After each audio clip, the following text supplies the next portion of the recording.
पश्चिम बंगाल विधानसभा चुनाव की सरगर्मी तेज हो चुकी है। विभिन्न राजनीतिक दलों ने अपने अपने प्रत्याशियों की सूची घोषित कर दी है और अब सभी उम्मीदवार मैदान में उतरकर जोर शोर से प्रचार में जुट गए हैं। इस बार की सूची में जहां कई नए चेहरे देखने को मिल रहे हैं, वहीं कई पुराने और विनिंग कैंडिडेट्स पर भी पार्टी ने भरोसा जताया है। लेकिन जैसे जैसे प्रत्याशी जनता के बीच वोट मांगने पहुंच रहे हैं, माहौल पहले जैसा आसान नहीं दिख रहा है।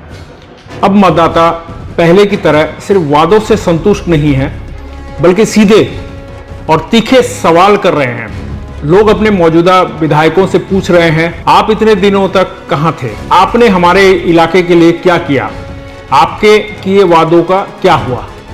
इन सवालों का सामना करते हुए कई नेता के पास ठोस जवाब नजर नहीं आ रहा है। कई जगहों पर वे चुपचाप निकल जाने में भलाई समझ रहे हैं, तो कहीं बहस की स्थिति भी बन रही है। दिलचस्प बात यह है कि पूरे घटनाक्रम अब सिर्फ स्थानीय स्तर तक सीमित नहीं रह गया है, बल्कि सोशल मीडिया के जरिए तेजी से वायरल हो रहा है। हाल ही में डाबग्राम, फुलवाड़ी, माटीगढ़ नक्सलबाड़ी और सिलीगुड़ी विधानसभा क्षेत्र से ऐसे कई वीडियो सामने आए हैं जिनमें जनता अपने प्रतिनिधियों से सीधे सवाल करती नजर आ रही है। ये वीडियोस न केवल लोगों के गुस्से को दर्शाते हैं, बल्कि विरोधियों के लिए एक मजबूत हथियार बनते जा रहे हैं। वे इन्हें अपने प्रचार में इस्तेमाल कर सत्ताधारी या प्रतिद्वंदी उम्मीदवारों को घेरने की कोशिश कर रहे हैं। इस पूरे घटनाक्रम से एक बड़ा सवाल खड़ा होता है, क्या इस बार जनता की ये जागरूकता नेताओं को कोई सबक सिखाएगी?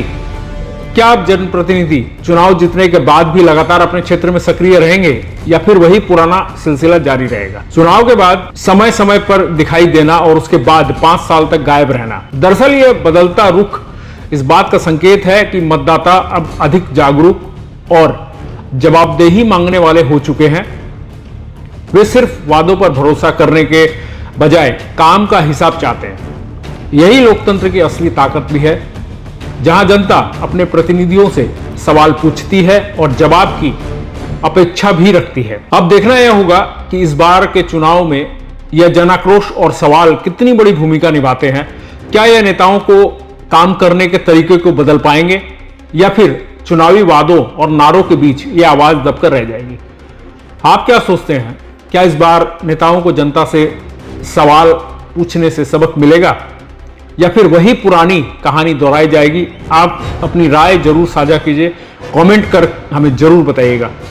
तो ऐसे ही न्यूज और कुछ खास चीज़ों पर हमारे जो विशेष प्रस्तुतियां हैं उन्हें आप देखते रहिए और कमेंट जरूर कीजिए। हर एक हमारी जो प्रस्तुति है उस पर आपका कमेंट हमें और ज़्यादा चुनाव के प्रति आकर्षित करने वाले जो समाचार हैं या जो प्रस्तुतियां हैं उन्हें लाने को प्रोत्साहित करेंगे। तो ऐसे ही देखते रहिए हर समय खबर समय। धन्यवाद।